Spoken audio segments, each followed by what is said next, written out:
नमस्कार। आज हम बात करने वाले हैं उस एक सवाल के बारे में जो UP triple SC junior assistant के हर उम्मीदवार के दिमाग में घूम रहा है। आखिर 5512 वैकेंसीज की फाइनल कट ऑफ जाएगी कितनी? यही वो सवाल है ना? हर कोई इसी के बारे में सोच रहा है। बहुत सारे प्रेडिक्शंस हैं, काफी टेंशन भी है। तो चलिए आज हम इन सबको एक साथ रखकर देखते हैं कि कहानी क्या बन रही है। देखिए, इतने सारे अनुमानों के बीच कंफ्यूज होना तो बनता है। तो आज हम कोई एक और भविष्यवाणी नहीं करने वाले, बल्कि हम ये करेंगे कि जितने भी अलग अलग एक्सपर्ट्स के एनालिसिस हैं, उनको एक जगह लाकर समझेंगे कि वो ऐसा क्यों कह रहे हैं। सबसे पहले तो इस कंपटीशन का स्केल समझना बहुत जरूरी है। शुरुआत में टाइपिंग टेस्ट के लिए 90,000 कैंडिडेट्स को बुलाया गया था। मतलब एक बहुत बहुत बड़ी संख्या है ये।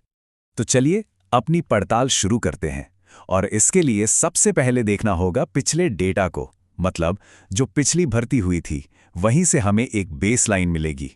ठीक है, तो अब जरा इन नंबरों पर गौर करते हैं, क्योंकि यहीं से मामला दिलचस्प होना शुरू होता है।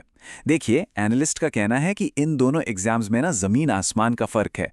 पिछली बार सिर्फ टॉप स्कोरर, मतलब जिनका पीएचडी स्कोर 72 के आसपास था, वो लोग मैदान में थे।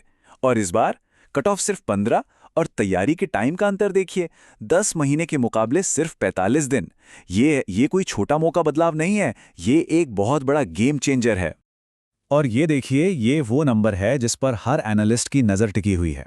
जनरल कैटेगरी में टाइपिंग कट ऑफ से फाइनल सिलेक्शन तक सीधे सीधे 15 नंबर का जंप। सोचिए, इससे पता चलता है कि टॉपर्स के बीच कंपटीशन कितना तगड़ा था। और यही वो सबसे बड़ा क्लू है जिसका इस्तेमाल इस साल के अनुमान लगाने में किया जा रहा है।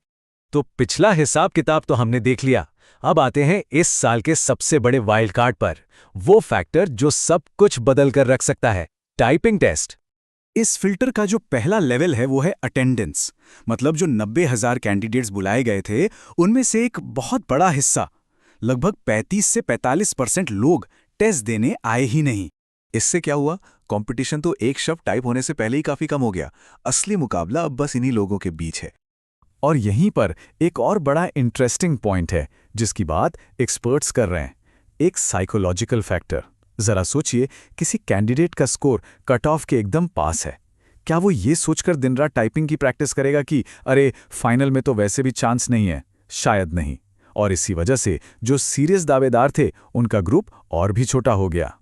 और बस यहीं आकर सारे के सारे प्रेडिक्शंस अटक जाते हैं। यही है सबसे बड़ा क्वेश्चन मार्क। सिर्फ 45 दिन की तैयारी में असल में कितने लोग पास हुए होंगे?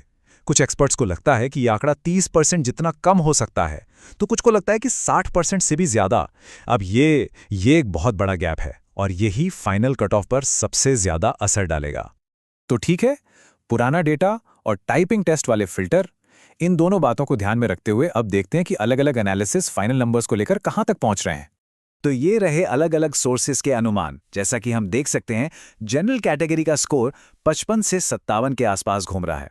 इंटरेस्टिंग बात यह है कि एससी कैटेगरी के लिए टीकेडी एड 48 का अनुमान लगा रहे हैं, तो वहीं एस कांट एड का अनुमान 43 के करीब है। ये छोटे छोटे अंतर दिखाते हैं कि एक्सपर्ट्स के बीच भी इस बात को लेकर अलग अलग राय है कि टाइपिंग टेस्ट का असर कितना गहरा होगा। लेकिन हाँ, एक बात पर सब सहमत हैं, कट ऑफ पिछली बार से तो बहुत कम रहने वाली है। तो सबसे क्रूशियल पॉइंट क्या है? एक एनालिस्ट तो यहां तक कह रहे हैं कि हो सकता है टाइपिंग टेस्ट इतना मुश्किल साबित हो कि 5512 पोस्ट भरने के लिए क्वालिफाइड कैंडिडेट्स ही ना मिले। अगर ऐसा हुआ तो ये तो पूरा का पूरा खेल ही पलट देगा। चलिए अब इस पूरे विश्लेषण को खत्म करते हैं और देखते हैं कि आगे क्या होने वाला है। जो जानकारी मिल रही है उसके हिसाब से आगे का टाइमलाइन क्या हो सकता है।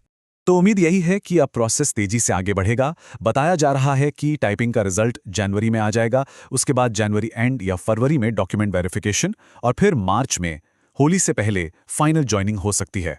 तो घूम फिर कर वही बड़ा सवाल सामने खड़ा है, क्या जो ऑफिशियल रिजल्ट आएगा वो इन एक्सपर्ट प्रेडिक्शन से मैच करेगा? देखिए, इतने सारे वेरिएबल्स हैं कि कुछ भी पक्का कहना बहुत मुश्किल है। अब तो बस ऑफिशियल अनाउंसमेंट का ही इंतजार है। लेकिन ये सारे एनालिसिस हमें सोचने पर मजबूर जरूर करते हैं कि आखिर नतीजा क्या होने वाला है।